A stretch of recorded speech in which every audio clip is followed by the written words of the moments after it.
Hello guys, आप सबका स्वागत है एक और वीडियो में। और आज की जो वीडियो है इसमें हम नेमराज सुंदा का चैप्टर नंबर 2 जो है वो पढ़ने वाले हैं। तो जैसा कि लास्ट लेक्चर में हमने एग्रीकल्चर का जो बेसिक्स था वो हमने पढ़ा था। एग्रीकल्चर का जो एवोल्यूशन है वो कैसे हुआ उसके बारे में हमने पढ़ा। हिस्टोरिकल बैकग्राउंड की हमने बात की। तो आज का जो चैप्टर है वो है जनरल एग्रीकल्चर। तो इसमें हम एग्रीकल्चर से रिलेटेड कुछ इम्पॉर्टेंट फैक्ट्स जो हैं उसके बारे में बात करेंगे। तो चलिए शुरू करते हैं आज का हमारा चैप्टर। तो सबसे पहले बात करते हैं हम लोग कुछ इम्पॉर्टेंट फैक्ट्स के बारे में। तो सबसे पहला इम्पॉर्टेंट फैक्ट जो है वो ये है कि इंडिया का जो ज्योग्राफिकल एरिया है वो कितना है, दैट इज़ 328.74 मिलियन हेक्टेयर। तो इंडिया जो हमारा देश है, आप सबको पता है कि 7th लार्जेस्ट कंट्री है पूरे वर्ल्ड में। और इंडिया का एरिया कितना है, 328.74 मिलियन हेक्टेयर इंडिया का एरिया है।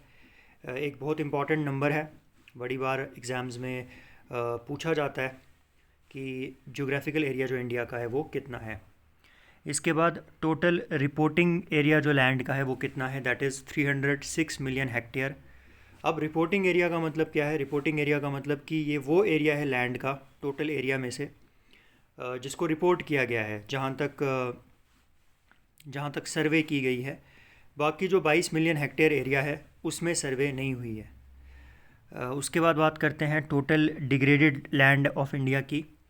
तो जो total degraded land of India है, दैट इज़ इंडिया में वो लैंड जो एग्रीकल्चर के लिए सूटेबल नहीं है, जो खेती बाड़ी के लिए सूटेबल नहीं है, उसका जो एरिया है दैट इज़ 187 मिलियन हेक्टेयर। इसके बाद अगर हम बात करें gross cropped area of India कितना है, दैट इज़ 193 मिलियन हेक्टेयर। यहाँ पे दो इम्पॉर्टेंट टर्म्स के बारे में मैं आपको बताना चाहता हूँ। सबसे पहले ग्रॉस और नेट। अब ग्रॉस और नेट में क्या डिफरेंस होता है? तो जब मैं नेट क्रॉप्ड एरिया की बात करता हूँ तो मैं बात करता हूँ टोटल एरिया इंडिया का जिसमें फार्मिंग होती है, जिसके ऊपर कोई ना कोई एग्रीकल्चरल एक्टिविटी होती है। तो टोटल एरिया जो इंडिया का है जिसके ऊपर एग्रीकल्चरल एक्टिविटी होती है that is net cropped area. और वो जो नेट क्रॉप्ड एरिया है इंडिया का वो कितना है, वो है 141 million hectare. On the other hand दूसरे नंबर पे हम बात करते हैं ग्रॉस की। अब ग्रॉस का मतलब क्या होता है? जब मैं ग्रॉस की बात करूं तो यहाँ पे क्या होता है, देखो आपको एक चीज़ पता होनी चाहिए कि कुछ, जैसे इंडिया में अगर हम बात करें तो इंडिया में क्या होता है कि कुछ स्टेट्स में जो कुछ फार्मर्स हैं वो एक साल में 2 फसलें लगाते हैं। तो इसमें हम क्या करते हैं, इसमें हम ये चीज़ नहीं देखते हैं कि लैंड का टोटल एरिया कितना है, इसमें हम देखते हैं कि कितने एरिया में कितनी फसलें लगी हैं। तो जो क्रॉप्स जो एरिया कवर कर रही हैं उसको जब हम कंसीडर करते हैं तो उसको हम कहते हैं ग्रॉस क्रॉप्ड एरिया। और कितना एरिया ऑक्युपाइड रहता है क्रॉप्स के अंडर इंडिया में? 193 मिलियन हेक्टेयर, जो कि नेट क्रॉप्ड एरिया से ज़्यादा है। हमेशा एक चीज़ याद रखना, ग्रॉस क्रॉप्ड एरिया जो है वो हमेशा नेट क्रॉप्ड एरिया से ज़्यादा ही होगा। सिमिलरली दो टर्म्स आ जाती है, नेट इरीगेटेड एरिया और gross irrigated area. Irrigated area कौन सा है? अब टोटल जो अगर हम नेट क्रॉप्ड एरिया की बात करें इंडिया की तो वो है 141 मिलियन हेक्टेयर। इतना एरिया है इंडिया का। 328.74 मिलियन हेक्टेयर जो है ज्योग्राफिकल एरिया है इंडिया का। इसमें से 141 मिलियन हेक्टेयर जो एरिया है इंडिया का, ये वो एरिया है जिसके ऊपर फार्मिंग होती है, जिसमें खेती बाड़ी होती है। दैट इज़ आप समझ लो कि लगभग 40% जो टोटल लैंड एरिया है इंडिया का वो एग्रीकल्चर के अंडर आता है। अब इस एरिया में जो एग्रीकल्चर के अंडर जो एरिया आता है इसमें से भी 57 million hectare area, that is लगभग 30% एरिया जो है वो इरीगेटेड है। दैट इज़ इरीगेटेड का मतलब कि वहाँ पे इरीगेशन की फैसिलिटीज़ अवेलेबल हैं, वहाँ पे पानी है, वहाँ पे इन एरियाज़ में जो फार्मर्स हैं वो पानी का यूज़ करते हैं खेती बाड़ी के लिए। यहाँ पे जो है कैनाल्स बनाई गई हैं या हैंड पंप्स का यूज़ किया जाता है। तो इससे हमको एक इम्पॉर्टेंट फैक्ट पता चलता है कि इंडिया में सिर्फ 30 से 40% ही एरिया है जहाँ पे इरिगेशन फैसिलिटीज़ अवेलेबल हैं। बाकी एरियाज़ में कोई इरिगेशन फैसिलिटीज़ अवेलेबल नहीं है। वहाँ पे एक और टाइप का एग्रीकल्चर प्रैक्टिस किया जाता है जिसको हम लोग ड्राई लैंड फार्मिंग के नाम से जानते हैं। और ग्रॉस इरिगेटेड एरिया अगेन जो फसलें जो एरिया ऑक्यूपाई करती हैं जिनके ऊपर इरिगेशन होती है, दैट इज़ 76 मिलियन हेक्टेयर। अब इंडिया की क्रॉपिंग इंटेंसिटी क्या है? अब क्रॉपिंग इंटेंसिटी का मतलब क्या होता है? क्रॉपिंग इंटेंसिटी एक और इम्पॉर्टेंट टर्म है। तो क्रॉपिंग इंटेंसिटी की अगर हम बात करें तो क्रॉपिंग इंटेंसिटी का मतलब क्या होता है कि जैसे एक लैंड है, तो एक लैंड में कितने क्रॉप्स हम एक साल में लगा रहे हैं, that is called as cropping intensity. अगर एक लैंड जो है अगर एक ज़मीन का टुकड़ा है उसमें हम लोग 2 फसलें दिन में लगा रहे हैं, साल में लगा रहे हैं, तो हम कहते हैं कि क्रॉपिंग इंटेंसिटी कितनी है? 2 है। ठीक है। अब यहाँ पे हमने टोटल क्रॉपिंग इंटेंसिटी पूरे इंडिया की कैलकुलेट की है, जिसमें हमने टोटल लैंड इंडिया की ली है और उस लैंड में कितने क्रॉप्स जो है लगाए जाते हैं। ठीक है। तो वो जो है वो इंडिया की कितनी है? That is 135%। इसके बाद अगर हम फॉरेस्ट एरिया की बात करें तो इंडिया का फॉरेस्ट एरिया कितना है? तो इंडिया का फॉरेस्ट एरिया है 20.4% ऑफ टोटल जियोग्राफिकल एरिया। तो 141 मिलियन हेक्टेयर इंडिया का जो लैंड एरिया है दैट इज़ अंडर एग्रीकल्चर, वो एग्रीकल्चर के अंडर है। और 20% जो टोटल ज्योग्राफिकल एरिया है इंडिया का दैट इज़ फॉरेस्ट एरिया। ये वो एरिया है जहाँ पे फॉरेस्ट्स पाए जाते हैं। ठीक है। इसके बाद अगर हम बात करें तो इंडिया के स्टेट्स में कौन सा स्टेट है जिसका एरिया सबसे ज़्यादा है? That is Rajasthan. तो राजस्थान जो है वो इंडिया का सबसे बड़ा स्टेट है इन टर्म्स ऑफ एरिया। तो ये भी आपसे पूछा जा सकता है कि बताओ इंडिया का सबसे बड़ा स्टेट कौन सा है? अगर हम एरिया की बात करें तो एरिया वाइज इंडिया का सबसे बड़ा जो स्टेट है that is Rajasthan. Second number पे कौन सा स्टेट आता है ज्योग्राफिकल एरिया में? ये भी पूछा जा सकता है। तो सेकंड नंबर भी आपको पता होना चाहिए, दैट इज़ मध्य प्रदेश। इसके बाद एक और इम्पॉर्टेंट ऑब्जेक्टिव आपसे पूछा जा सकता है कि बताओ कौन सा स्टेट है इंडिया में जहाँ पे फॉरेस्ट एरिया सबसे ज़्यादा है? तो वो स्टेट कौन सा है? That is Madhya Pradesh. तो इंडिया में सबसे ज़्यादा फॉरेस्ट एरिया कौन से स्टेट में है? मध्य प्रदेश में। इसके बाद अगर हम बात करें तो इसके बाद आता है कि पल्सेस की प्रोडक्शन सबसे ज़्यादा कहाँ पे होती है? तो पल्सेस जो दालें होती हैं उनकी प्रोडक्शन सबसे ज़्यादा कहाँ पे होती है? मध्य प्रदेश में। तो मध्य प्रदेश में पल्सेस की प्रोडक्शन नंबर 1 होती है। अगेन बहुत इंपॉर्टेंट ऑब्जेक्टिव आपसे पूछा जा सकता है, बताओ भाई कौन सा स्टेट है इंडिया में जो लीड करता है पल्सेस प्रोडक्शन में? तो दैट इज़ मध्य प्रदेश। इसके बाद ये जीके के क्वेश्चंस हैं सारे। कौन सा स्टेट है जो फूड ग्रेन प्रोडक्शन में नंबर 1 पे है? फूड ग्रेन्स मतलब अनाज की प्रोडक्शन, अनाज की पैदावार जहाँ पे सबसे ज़्यादा होती है उसमें आता है यूपी। तो यूपी में जो है फूड ग्रेन की प्रोडक्शन सबसे ज़्यादा होती है और एमपी में पल्सेस की प्रोडक्शन सबसे ज़्यादा होती है। इसके बाद कोर्स सीरियल की प्रोडक्शन की बात करें, कोर्स सीरियल का मतलब होता है मिलेट्स। मिलेट्स ऐसे ग्रेन्स होते हैं जिनका जो सीड होता है ना वो बहुत छोटा होता है साइज़ में। तो कोर्स सीड्स सीरियल की प्रोडक्शन में, मिलेट्स की प्रोडक्शन में कौन सा स्टेट टॉप पे आता है? मिलेट्स की प्रोडक्शन में टॉप पे आता है राजस्थान। ठीक है। फूड प्रोडक्शन में सेकंड नंबर पे आता है पंजाब। तो ये कुछ रैंक्स हैं जो आपको पता होनी चाहिए। सबसे पहली रैंक कि बताओ भाई फूड ग्रेन प्रोडक्शन में कौन सा स्टेट नंबर 1 पे आता है? यूपी। उसके बाद आपसे पूछा जा सकता है कि बताओ पल्सेस की प्रोडक्शन में नंबर 1 पे कौन सा स्टेट आता है? That is MP, Madhya Pradesh. और कोर्स सीरियल की प्रोडक्शन में नंबर 1 पे कौन आता है? मिलेट्स की प्रोडक्शन में नंबर 1 पे कौन आता है? राजस्थान। इसके बाद वीट की प्रोडक्शन की बात करें तो वीट की प्रोडक्शन में नंबर 1 पे कौन आता है? यूपी। तो सबसे ज़्यादा वीट की प्रोडक्शन जो है वो इंडिया में कहाँ पे होती है? यूपी में होती है। उसके बाद सेकंड नंबर पे आता है पंजाब। ठीक है। अब एक और इम्पॉर्टेंट फैक्ट यहाँ पे है, कहता है कि हमारा जो एटमॉस्फेयर है उसमें जो वाटर वेपर प्रेजेंट होता है। वाटर वेपर क्या होता है कि जो गैसियस फॉर्म होती है वाटर की उसको वाटर वेपर बोलते हैं। तो वो कितना है?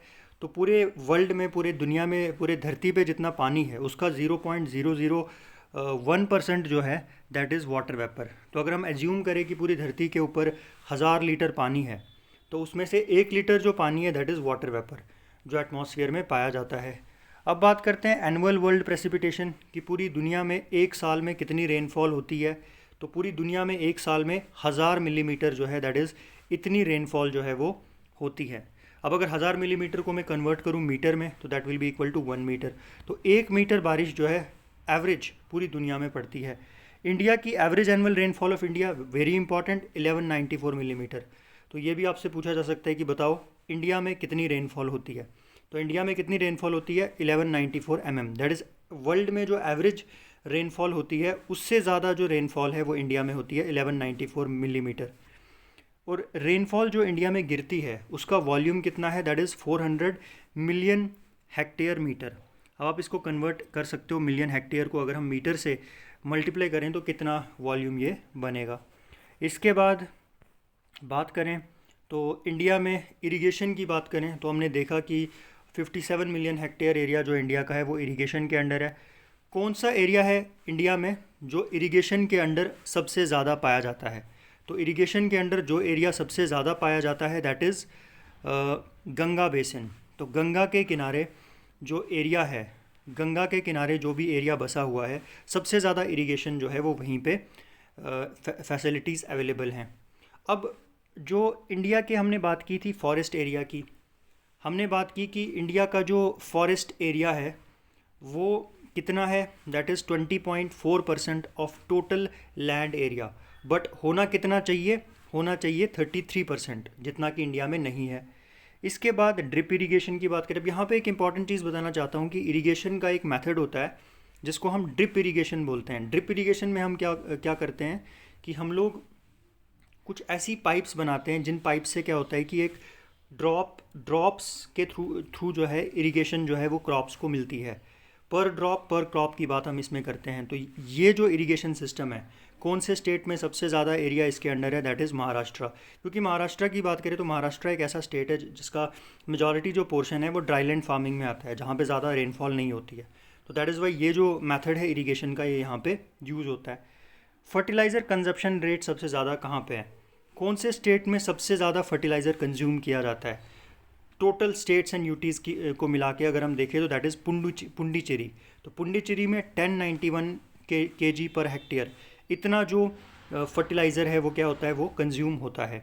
इसके बाद अगर हम बात करें कि स्टेट्स में सबसे ज़्यादा फर्टिलाइज़र कहाँ पे होती है कंजप्शन, तो स्टेट्स में सबसे ज़्यादा जो कंजप्शन होती है फर्टिलाइज़र की वो कहाँ पे होती है, वो होती है पंजाब में। और पंजाब में कितनी होती है, पंजाब में होती है 212 kg पर हेक्टेयर। ठीक है, तो फर्टिलाइज़र कंजप्शन यूनियन टेरिटरीज़ में सबसे ज़्यादा कहाँ पे होती है, पुंडीचेरी में, और स्टेट्स में कहाँ पे होती है, पंजाब में। ठीक है, और अगर हम टोटल फर्टिलाइज़र की बात करें, दैट इज़ टोटल अमाउंट की बात करें, तो वो सबसे ज़्यादा कंजप्शन कहाँ पे होती है, यूपी में। कौन सा स्टेट है इंडिया में जिसका सबसे ज़्यादा एरिया इरिगेशन के अंडर है, तो सबसे ज़्यादा जो एरिया इरिगेशन के अंडर है वो है पंजाब का। टोटल एरिया जो पंजाब का है उसमें से 92.7% जो एरिया है वो इरिगेशन के अंडर है। तो दैट इज़ बिकॉज, एंड यहाँ पे एक इंपॉर्टेंट चीज़ आपको पता होनी चाहिए कि बिकॉज पंजाब में इरिगेशन फैसिलिटीज़ इतनी ज़्यादा अवेलेबल हैं, तो वो ये एक मेन रीज़न है कि क्यों पंजाब में जो फूड प्रोडक्शन है वो इतनी ज़्यादा होती है। इनफैक्ट जो ग्रीन रेवोल्यूशन है उसकी जो शुरुआत है वो पंजाब में ही हुई थी। इसके बाद कुछ और फैक्ट्स के बारे में बात करें तो कुछ और फैक्ट्स की बात करें तो for example most poisonous pollutant in water is arsenic. ठीक है, कि कौन सा केमिकल है जो सबसे ज़्यादा डेंजरस होता है, पानी में पाया जाता है, दैट इज़ आर्सेनिक। आर्सेनिक एक मेटल होता है, बहुत पॉइजनस होता है। मैक्सिमम कंसनट्रेशन ओजोन की कहाँ पाई जाती है, मैक्सिमम कंसनट्रेशन ओजोन की पाई जाती है लोअर स्ट्रेटोस्फीयर में। ठीक है, फॉरेस्ट कंजर्वेशन एक्ट कब बनाया गया था, एक और important question, forest conservation act बनाया गया था 1980 में।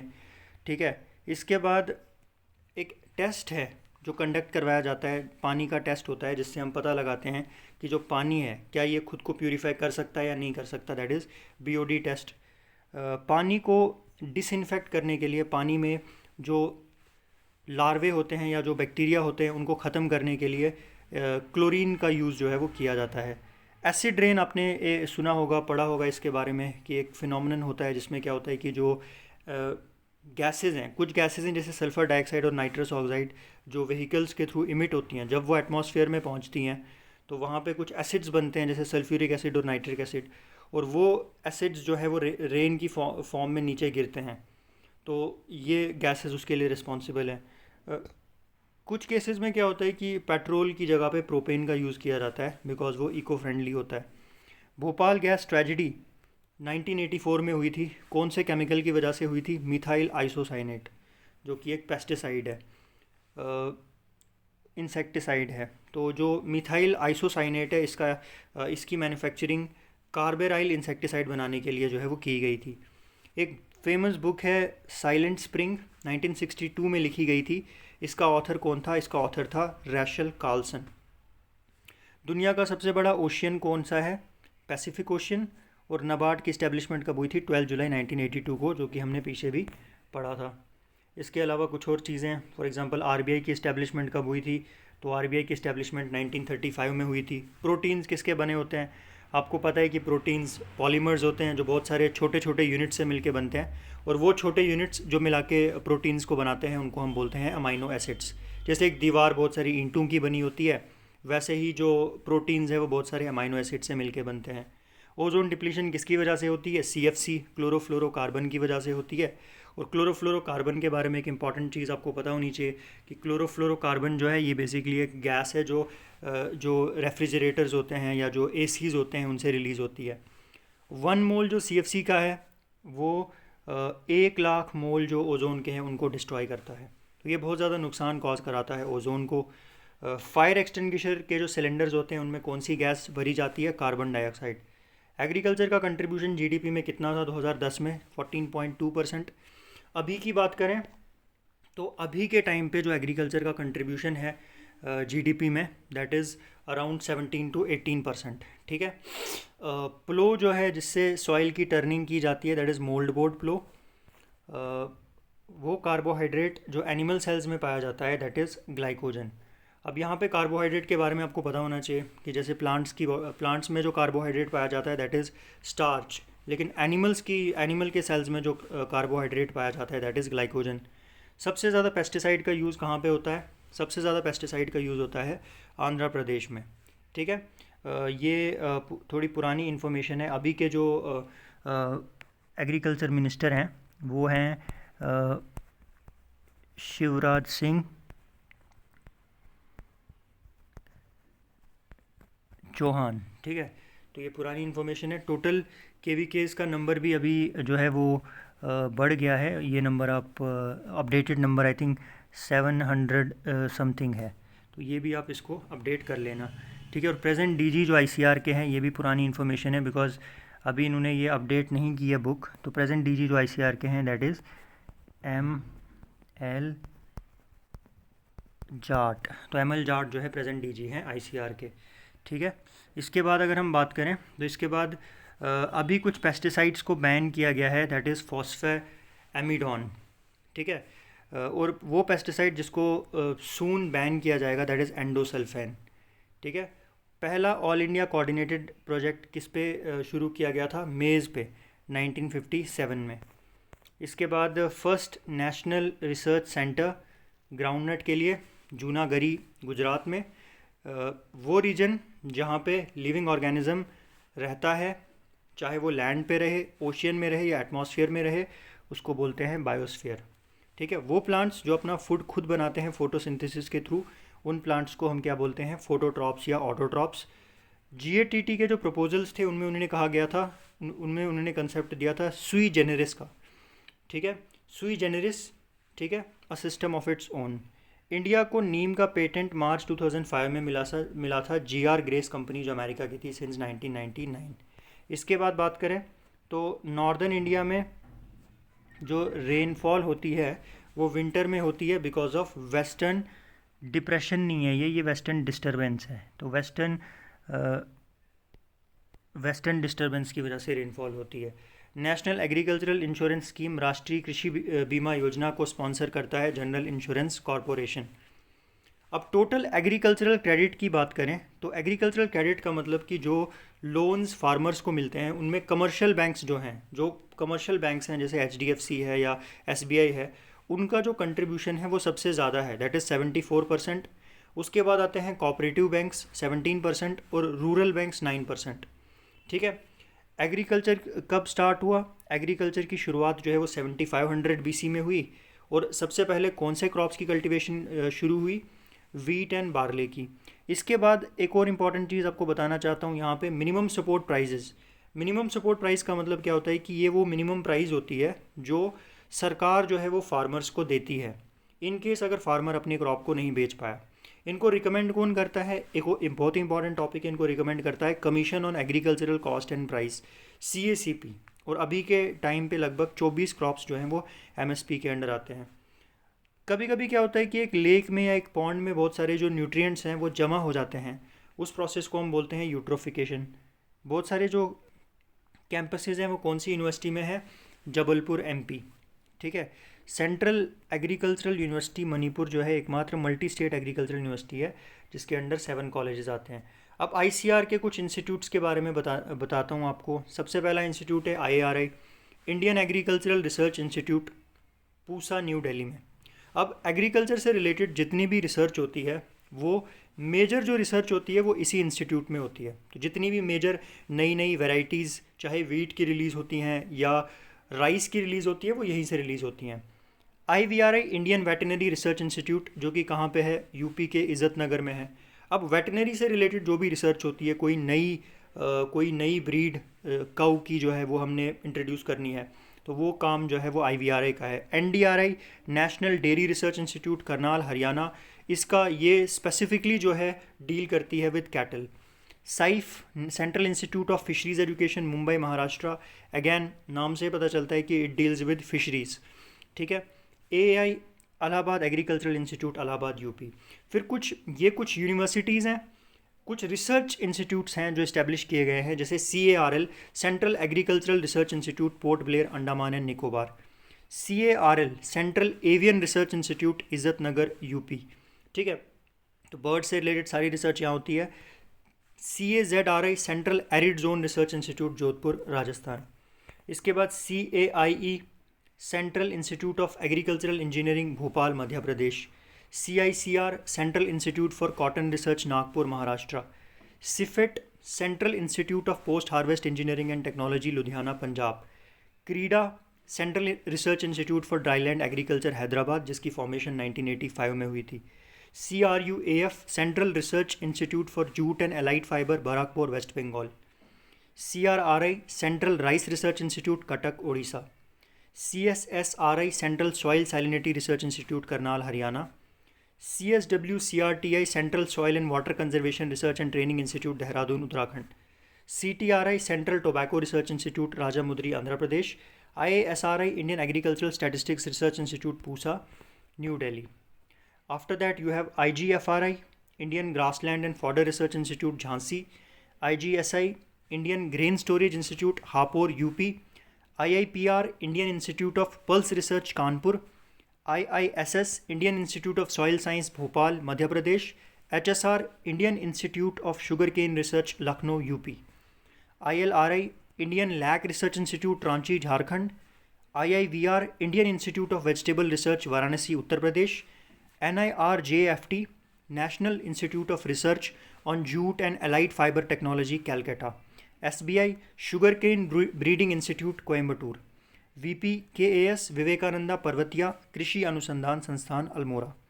इसके बाद बात करें एनिमल साइंसेज एंड फिशरीज से रिलेटेड इंस्टीट्यूशंस कौन कौन से हैं? CARL central avian research institute Izzatnagar UP, CIFRI central inland fisheries research institute Barrackpore West Bengal, CIFT central institute of fisheries technology Cochin Kerala, CIRG central institute for research on goats Mathura Uttar Pradesh, CSWRI central sheep and wool research institute Avikanagar Tonk Rajasthan, NIANP national institute of animal nutrition and physiology Bangalore Karnataka, NFDB national fisheries development board Hyderabad 2006। फिर कुछ national ब्यूरोज़ की बात करें तो इनमें आता है NBPGR national bureau of plant genetic resources New Delhi, NBSSLUP national bureau of soil survey and land use planning Nagpur Maharashtra, NBAGR national bureau of animal genetic resources Karnal Haryana, NBFGR national bureau of fish genetic resources Lucknow Uttar Pradesh, NBAIM national bureau of agriculturally important microorganisms Mau UP, NBAII national bureau of agriculturally important insects Bangalore 2009, और पहले इसका नाम था project directorate of biological control. फिर कुछ international institutes की बात करें तो इंटरनेशनल इंस्टीट्यूट्स में IRRI international rice research institute मैनिला Philippines में इसकी इस्टेब्लिशमेंट 1960 में हुई थी। इंडिया में जो हाई यील्डिंग वेराइटीज़ राइस की इंट्रोड्यूस की गई थी वो IRRI से ही लाई गई थी। देन सिमेट मैक्सिकन वर्ड जो इंटरनेशनल सेंटर फॉर मेज एंड वीट इम्प्रूवमेंट मैक्सिको में 1966 में इस्टेब्लिश हुआ था। वीट जो नॉरिन 10 है वो इंडिया में यहीं से इंट्रोड्यूस किया गया था। फिर ICARDA International Center for Agricultural Research in Dryland Area, Aleppo, Syria, 1977. ICRISAT, International Crop Research Institute for Semi-Arid Tropics, Hyderabad, India. इसके बाद IGGB, international centre for genetic engineering and biotechnology, Trieste, Italy and New Delhi, India. IBPGR, international board of plant genetic resources, Rome, Italy, 1974. IIM, international irrigation management institute, Digana, Sri. AVRDC, Asian vegetable research and development centre, Taiwan. फिर आता है IITA, international institute of tropical agriculture, Nigeria, 1968. ICRISAT, international crop research institute for the semi arid tropics, Hyderabad, 1972. ICARDA, international centre for agricultural research in dryland area at Aleppo, Syria, 1977. CIAT, international centre for tropical agriculture, Colombia. फिर कुछ और institutes की बात करें तो कुछ और institutes में हमारे पास आता है NAARM, national academy of agricultural research and management, Hyderabad, Andhra Pradesh. FRI, forest research institute, Dehradun. NCRT, national council of education research and training, new Delhi. NRCWS, national research centre for weed science, Jabalpur. NRCTT, national research centre for water technology, Bhubaneswar, Orissa. NRC, national research centre for women in agri इसके बाद आता है WAR, WMR, project directorate of water management research, Patna, Bihar. PDRR, project directorate of rice research, Hyderabad. PDMR, project directorate of maize research, Pusa, New Delhi. PDWR, project directorate of wheat research, Karnal, Haryana. NIOF, national institute of organic farming, Ghaziabad, UP. NCIPM, national centre for integrated pest management, New Delhi.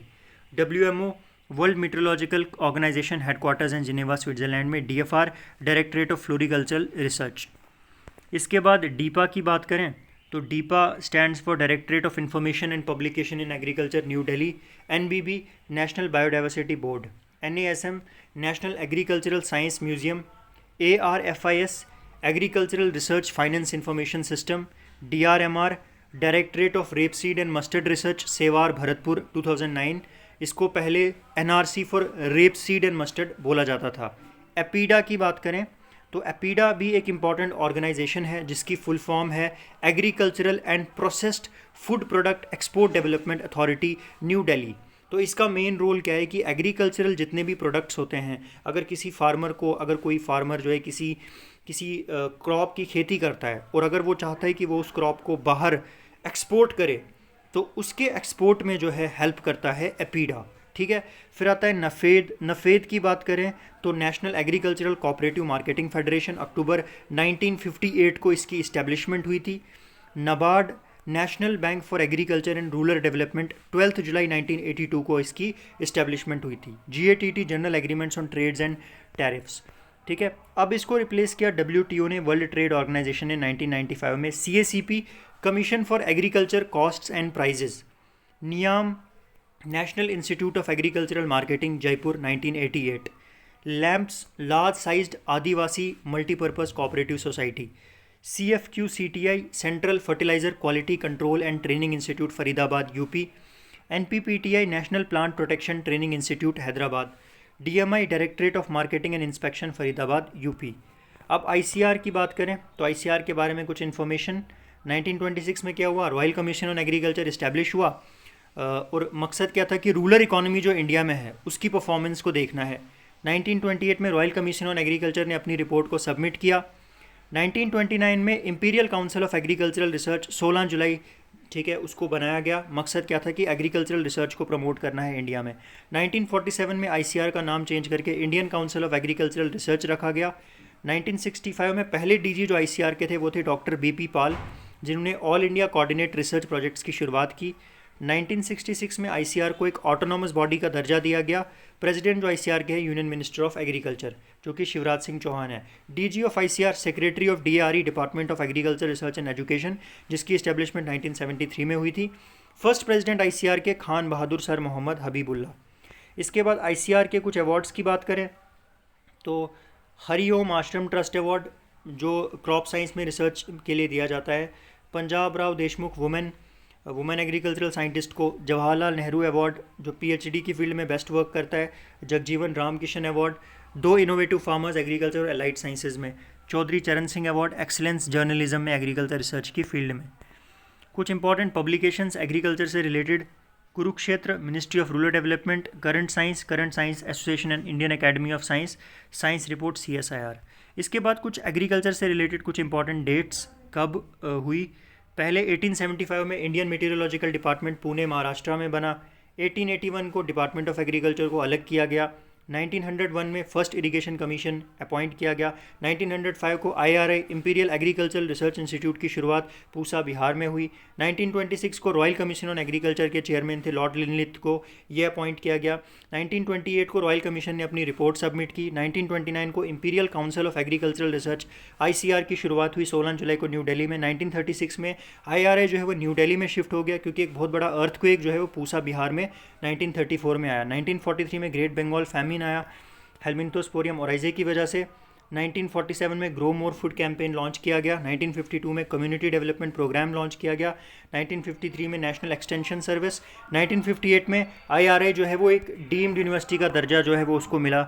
उसके बाद पंचायती राज 3 tier system जो है वो introduce किया गया Balwant Roy Mehta committee के द्वारा, जिसको इनाग्रेट किया जवाहरलाल नेहरू ने 2 अक्टूबर 1959 को। पहले जो है ये पंचायती राज सिस्टम जो है इसकी इस्टेब्लिशमेंट राजस्थान के नागौर डिस्ट्रिक्ट में हुई थी। पहली एग्रीकल्चरल यूनिवर्सिटी जो इंडिया में है GB Pant university of agriculture and technology Pantnagar, जो लैंड ग्रांट सिस्टम के पैटर्न पे बनाई गई थी। 1960 में इंटेंसिव एग्रीकल्चर डिस्ट्रिक्ट प्रोग्राम, 1964 में इंटेंसिव एग्रीकल्चर एरिया प्रोग्राम, 1966 में हाई यील्डिंग वेराइटीज़ प्रोग्राम जिसकी वजह से ग्रीन रेवोल्यूशन हुआ। 1977 में गोल्डन जुबली ईयर के दौरान लैब टू लैंड प्रोग्राम शुरू किया गया। 1970 में स्मॉल फार्मर्स डेवलपमेंट एजेंसी, 1971 में drought prone area programme DPAP, 1973 में एग्रीकल्चर रिसर्च सर्विसेज को शुरू किया गया। 1973 में टाइगर प्रोजेक्ट, 1974 में कमांड एरिया डेवलपमेंट अथॉरिटी। उसके बाद T&V सिस्टम, डैनियल बैनर पहला राजस्थान में, पहला KVK मोहन सिंह मेहता पहला पौंडीचेरी में। Agriculture scientist recruitment board Gadkar committee की रिकमेंडेशन पे 1975 पे बनाया गया। 75 started 20 point programme. 76 national academy of agricultural research and management. 76 national rural extension programme. 76 desert development programme, Antyodaya Yojana Ashok Mehta committee. उसके बाद आगे की बात करें तो आगे integrated rural development programme, training of rural youth for self employment, development of women and children in rural areas, crop insurance scheme, technology mission on oil seeds, national watershed development programme, world bank funded programme NATP launch किया गया। National agriculture insurance scheme, inauguration of national agricultural science complex, national commission on farmers, national horticulture mission, national mission innovation project. उसके बाद national rural employment guarantee scheme, NFSM national food security mission, RKVY। अब agriculture में कुछ scientists हैं जिनका contribution बहुत important रहा है, उनके बारे में बात करते हैं। सबसे पहले जो साइंटिस्ट थे जिनके बारे में शायद आप सबने सुना होगा और जो बहुत ज़्यादा पॉपुलर हैं, that is doctor MS Swaminathan. MS Swaminathan कौन थे भाई? वीट ब्रीडर थे। फर्स्ट ऑफ ऑल उनका काम जो था वो ब्रीडिंग से रिलेटेड था, तो वो एक प्लांट ब्रीडिंग साइंटिस्ट थे और वीट की ब्रीडिंग में, वीट में नई वैरायटीज़ इंट्रोड्यूस करने में उनका रोल बहुत इंपॉर्टेंट था। फादर ऑफ ग्रीन रेवोल्यूशन की उपाधि जो है वो इनको दी गई है। प्लानिंग कमीशन के एक्स मेंबर थे और FAO ने, फूड एंड एग्रीकल्चरल ऑर्गेनाइजेशन ने इनको वर्ल्ड फूड प्राइज़ से नवाजा था 1987 में। और उसके बाद इनको millennium prize former prime minister AB Vajpayee ने 88th नेशनल साइंस कांग्रेस में जो है 3 से 7 जनवरी 2001 को IRI न्यू दिल्ली में दिया था। अभी रिसेंटली इनकी डेथ भी हुई थी। Ex president national commission on farmers of India के थे और एक बुक इन्होंने लिखी थी, जो बुक थी वीट रेवोल्यूशन। सेकंड साइंटिस्ट थे डॉक्टर एनी बोरलैग, जिनको father of green revolution in world बोला जाता है। ये भी अमेरिका के एक वीट साइंटिस्ट थे, लेकिन ये प्लांट पैथोलॉजिस्ट थे, दैट इज़ ये जो वीट में डिजीज़ होती हैं उनसे डील करते थे। नोबेल पीस प्राइज़ इनको 1970 में दिया गया था। वर्गीस कुरियन, इनको फादर ऑफ वाइट रेवोल्यूशन जो है वो इंडिया में बोला जाता है। अब ग्रीन रेवोल्यूशन तो बहुत कॉमन है, तो बहुत सारे लोगों को ग्रीन रेवोल्यूशन के फादर के बारे में पता होता है, लेकिन बहुत सारे बच्चों को वाइट रेवोल्यूशन के बारे में नहीं पता होता। तो वाइट रेवोल्यूशन के फादर कौन थे? वर्गीस कुरियन। वाइट रेवोल्यूशन मतलब कि मिल्क की प्रोडक्शन जो है वो इंडिया में बहुत ज़्यादा बढ़ी थी इसके बाद। एक्स चेयरमैन थे NDDB आनंद गुजरात के, जो अमूल कंपनी की एक पेरेंट कंपनी है। ऑपरेशन फ्लड जो 1970 से लेकर 1996 तक, जिसमें मिल्क की प्रोडक्शन बहुत ज़्यादा इंडिया में बढ़ी थी, उसमें इनका रोल बहुत ज़्यादा था। मैग्से अवार्ड 1963 में मिला था और वर्ल्ड फूड फूड प्राइज़ 1980 में मिला था। फिर एस के वशल की बात करें, मेज़ ब्रीडर, सीमेंट में काम करते थे, वर्ल्ड फूड प्राइज़ 2000 में मिला था बिकॉज इन्होंने रिसर्च की थी क्यूपीएम पे। क्यूपीएम मतलब एक ऐसी मेज़ जिसमें amino acids, tryptophan and lysine present होते हैं। तो डॉक्टर ई विलीजेस से मिलके जो है इनको वर्ल्ड फूड प्राइज़ मिला था। इसके बाद डॉक्टर के एल चड्डा की बात करें तो ये एक पोमोलॉजिस्ट थे। इनका रोल फ्रूट से रिलेटेड था और गोल्डन रेवोल्यूशन जो हॉर्टिकल्चर प्रोडक्ट्स की जब प्रोडक्शन इंडिया में बहुत ज़्यादा बढ़ गई तो उसमें इनका रोल बहुत इंपॉर्टेंट था। Doctor R S Paroda, forage breeder, तो जो फॉरेजेस होते हैं, जो कैटल होता है, कैटल का जो फीड होता है, वो जो ग्रासेस होती हैं उनमें इन्होंने काम किया था। Ex D G I C R के रह चुके हैं। Amrita Patil, chairperson of N D D B Anand. Sanjay Raja Ram, international wheat breeder, Chinese friendship medal इनको 2001 में मिला था। Doctor G S Khush, rice breeder, wolf rice agriculture के लिए 2000 में इनको मिला था बिकॉज प्लांट ब्रीडिंग और जेनेटिक्स में इनका कंट्रीब्यूशन बहुत ज़्यादा था। अब क्रॉप इम्प्रूव अचीवमेंट्स, अब बात करते हैं जेनेटिकली मॉडिफाइड क्रॉप्स के बारे में। आई एम प्रीटी श्योर आपने इसके बारे में सुना होगा। तो ऐसे क्रॉप्स जिनका एक या एक से ज़्यादा जो ट्रेड्स होते हैं उनको हम चेंज करते हैं या उनको हम बेहतर करते हैं जेनेटिक इंजीनियरिंग के थ्रू, उन क्रॉप्स को हम बोलते हैं जीएम क्रॉप्स। जैसे आपने सुना होगा बीटी कॉटन। तो बीटी कॉटन एक नई वैरायटी है कॉटन की जो डेवलप की गई है। इसमें एक स्पेशल, नॉर्मली क्या होता है कि जो कॉटन होता है, कॉटन का जो प्लांट होता है उसको एक इंसेक्ट जो है वो बहुत ज़्यादा नुकसान पहुंचाता है। वो that insect is cotton bollworm. अब वो इंसेक्ट जो है वो इसको कोई नुकसान ना पहुंचाए, उसके अगेंस्ट इसमें रेजिस्टेंस डेवलप हो, उसके लिए ये नई वैरायटी बीटी कॉटन की जेनेटिक इंजीनियरिंग के थ्रू डेवलप की गई। और ये जो बीटी है, बीटी का फुल फॉर्म क्या है? बीटी का फुल फॉर्म है बैसिलस थोरिनजेंसिस। तो बैसिलस थोरिनजेंसिस क्या है? ये एक बैक्टीरिया है जो सॉइल में पाया जाता है। और ये क्या करता है, इसमें एक स्पेशल एबिलिटी होती है कि ये कुछ ऐसे प्रोटीन्स प्रोड्यूस करता है। वो प्रोटीन्स क्या है कि वो प्रोटीन्स जब इंसेक्ट का लार्वा जब उनको खाता है तो उससे क्या होता है कि उसका डाइजेस्टिव सिस्टम जो है वो ख़राब हो जाता है। उसका जो गट होता है, उसका जो पीएच है वो डिस्टर्ब हो जाता है, जिसकी वजह से इंसेक्ट मर जाता है। और ये जो प्रोटीन जो बनाता है बैसिलस थोरिनजेंसिस, इसके लिए एक जीन रिस्पॉन्सिबल होता है जिस जीन को हम बोलते हैं CRY-IAE। जीएम कॉटन की बात करें तो एकमात्र क्रॉप जिसको जेनेटिक इंजीनियरिंग अप्रूवल कमेटी ने परमिट किया है, जो ministry of environment and forestry के अंडर आती है, मार्च 2002 में परमिशन दी थी कि बीटी कॉटन की फार्मिंग जो है वो की जा सकती है। मेहको जो कि एक कंपनी है, उन्होंने कुछ वेराइटीज़ बीटी कॉटन की डेवलप की हैं, जैसे MECH12, MECH162, MFCH184 southern states के लिए और RCH134, RCH138 नॉर्थ इंडिया के लिए। मेहको ने मोनसेंटो के साथ कोलैबोरेट करके BT cotton variety ball God 1 जो है वो क्रिएट की थी। रिसेंटली बीटी वैरायटी जिसको डेवलप किया गया है बॉल गॉड 2, जिसमें CRY-1 AC और CRY-2 AB जीन दोनों हैं, वो डेवलप की गई है। पहला ट्रांसजेनिक क्रॉप कौन सा था? BT tobacco. ठीक है, बीटी कॉटन से पहले बीटी टोबैको क्रिएट किया गया था। वो देश जहाँ पे ट्रांसजेनिक प्लांट्स की प्रोडक्शन सबसे ज़्यादा होती है दैट इज़ USA। इंडिया की रैंक 4th नंबर पे है। और ट्रांसजेनिक प्लांट्स की बात करें तो सबसे ज़्यादा जो ट्रांसजेनिक प्लांट्स हैं वो यूज़ किए जाते हैं सोयाबीन में 60%, उसके बाद maize, then cotton and canola.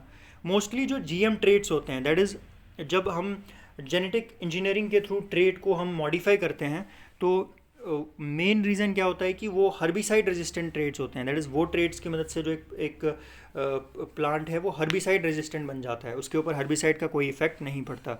ठीक है, सिमिलरली ये हमने बात की जेनेटिकली मॉडिफाइड कॉटन की। दूसरा एक इम्पॉर्टेंट क्रॉप है जिसमें जेनेटिक मॉडिफिकेशन की गई है, दैट इज़ मस्टर्ड। ठीक है, अब मस्टर्ड में क्या है? मस्टर्ड में ग्लाइफोसेट रेजिस्टेंस डेवलप हुई है। ग्लाइफोसेट क्या होता है? ग्लाइफोसेट एक हर्बिसाइड होता है। तो ग्लाइफोसेट क्या होता है? नॉर्मली क्या होता है कि जो ट्रेडिशनल वेराइटीज़ हैं मस्टर्ड की, अगर हम उन पे ग्लाइफोसेट अप्लाई करेंगे तो वो ग्लाइफोसेट से क्या होता है कि वो प्लांट बिल्कुल ही ख़त्म हो जाता है, मर जाता है। तो ग्लाइफोसेट के अगेंस्ट रेजिस्टेंस डेवलप हो, ग्लाइफोसेट का जो है मस्टर्ड पे कोई इम्पैक्ट ना हो, उसके लिए क्या किया? उसके लिए जो है ये एक नई जेनेटिकली मॉडिफाइड वेराइटी डेवलप की गई। ये डेवलप की थी pro agro seed company limited ने, जो कि बेयर क्रॉप साइंस का पुराना नाम था। तो इंडियन मस्टर्ड पे जो प्रोजेक्ट था जिसका बीटा कैरोटीन ज़्यादा हो, वो इनिशिएट किया था टेरी ने, Tata energy research institute. Beta carotene is nothing but vitamin A का precursor.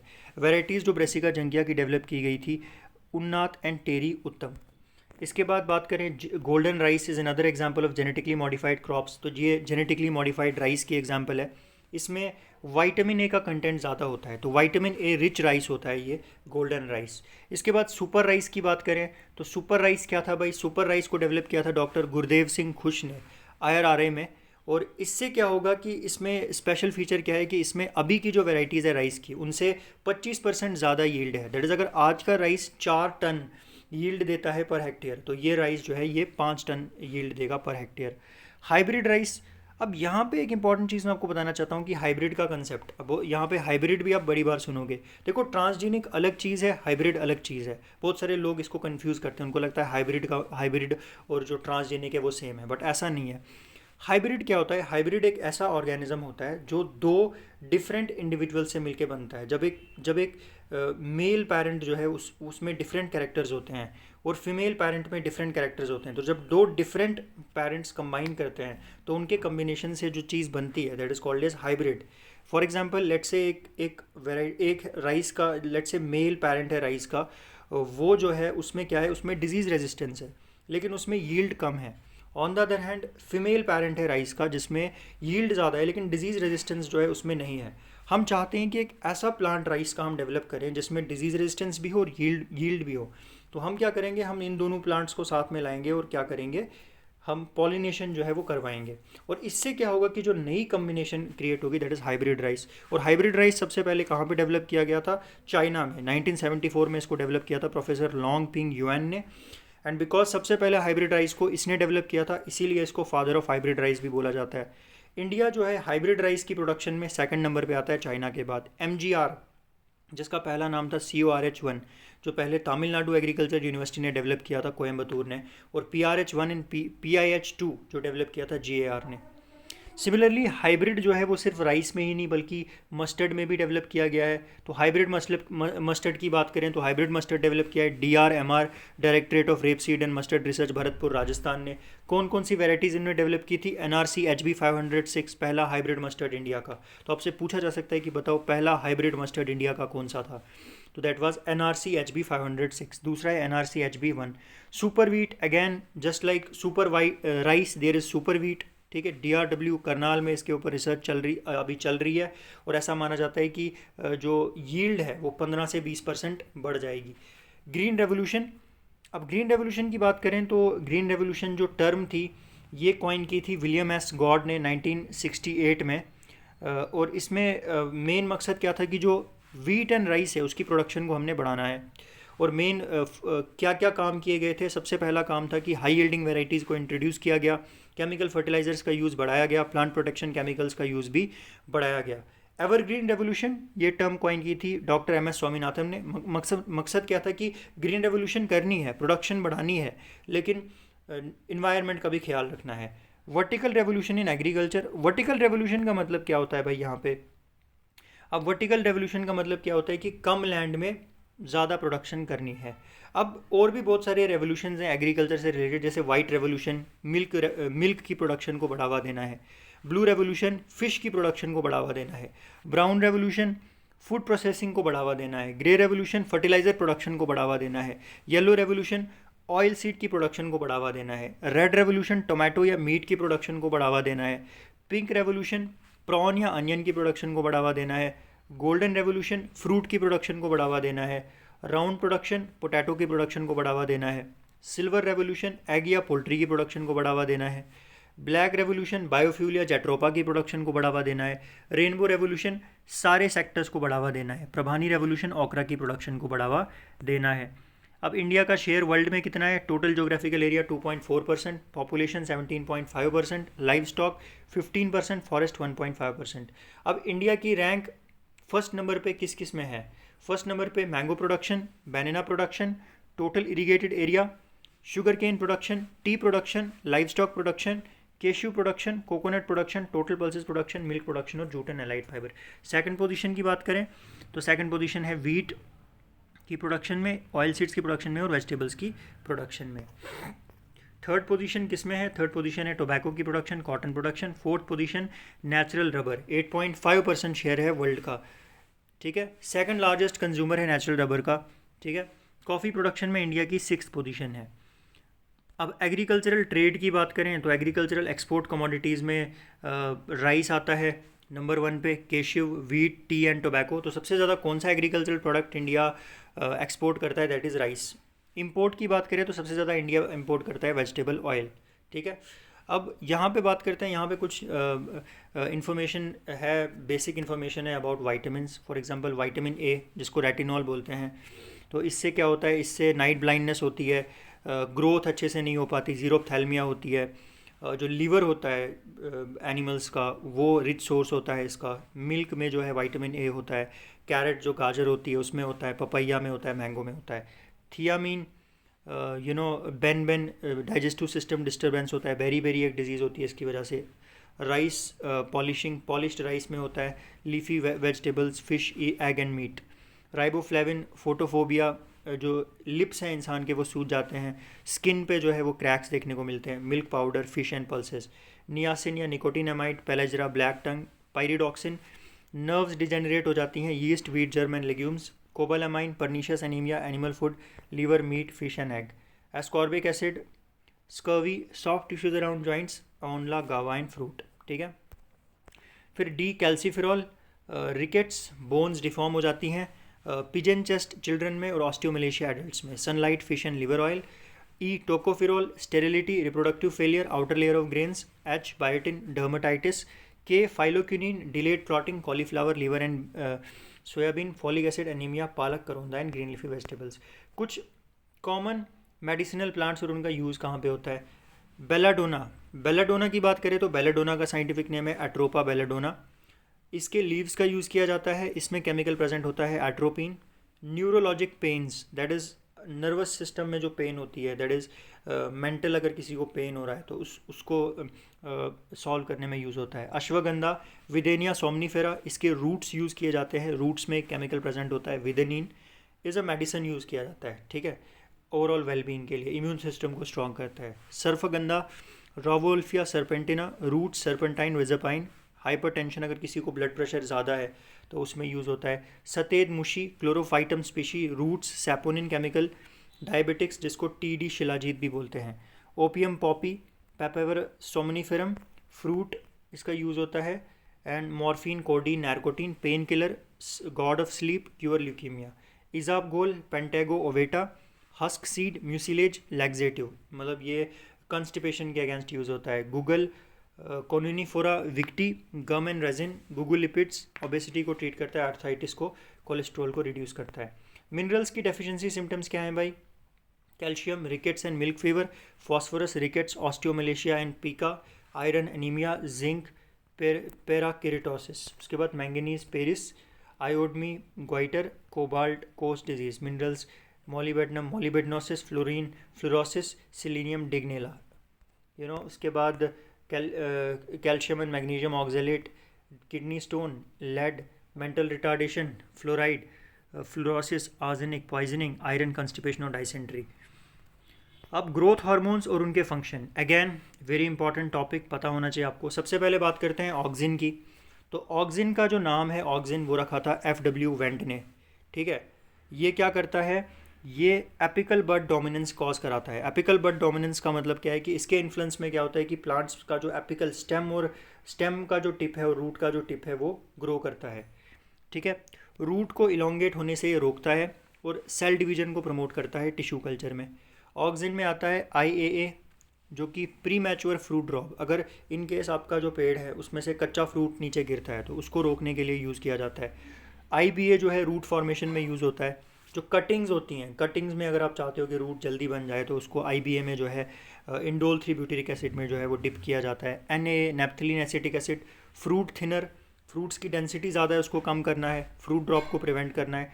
2,4-D, fruit setting hormone, in case fruits नहीं बन रहे तो इसका यूज़ किया जाता है और एज अ हर्बिसाइड भी इसको यूज़ करते हैं। Then cytokinin, dormancy breaker, in case seed की डॉर्मेंसी, सीड जो है वो जर्मिनेट नहीं कर रहा तो इसका यूज़ करता है। सेल डिवीजन को जर्मिनेट जो है स्टिमुलेट करता है। जिबरलिन्स सेल की लेंथ को बढ़ाता है, फ्रूट के साइज़ को बड़ा करता है। एब्सिसिक एसिड डॉर्मेंसी इंड्यूस करता है, स्टोमेटा को क्लोज करता है। एंटी जिबरलिन्स, दैट इज़ ये डॉर्मेंसी कॉज कराता है। एथिलीन फ्रूट्स की राइपनिंग कराता है।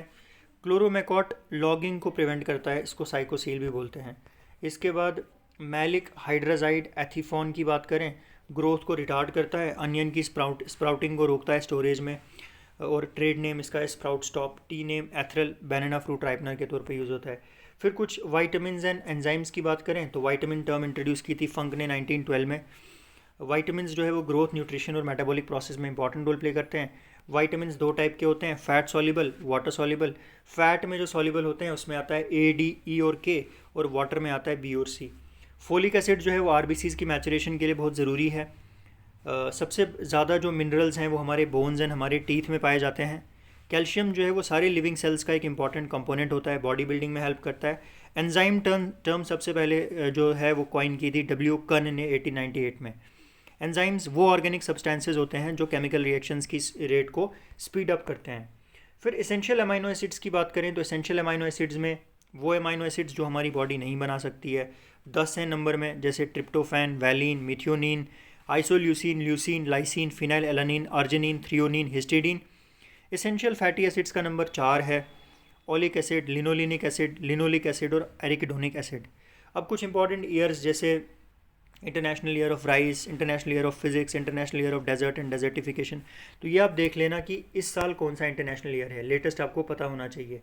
इसके बाद कुछ इंपॉर्टेंट डेज़ की बात करें, 15 मार्च वर्ल्ड कंज्यूमर डे, 21 मार्च वर्ल्ड फॉरेस्ट्री डे, 30 मार्च राजस्थान डे, 5 जून वर्ल्ड एनवायरनमेंट डे, 11 जुलाई वर्ल्ड पॉपुलेशन डे, 16 जुलाई ICR डे, 16 सितंबर ओजोन डे, 16 अक्टूबर वर्ल्ड फूड डे, 4 दिसंबर वुमेन इन एग्रीकल्चरल डे, 23 दिसंबर किसान डे।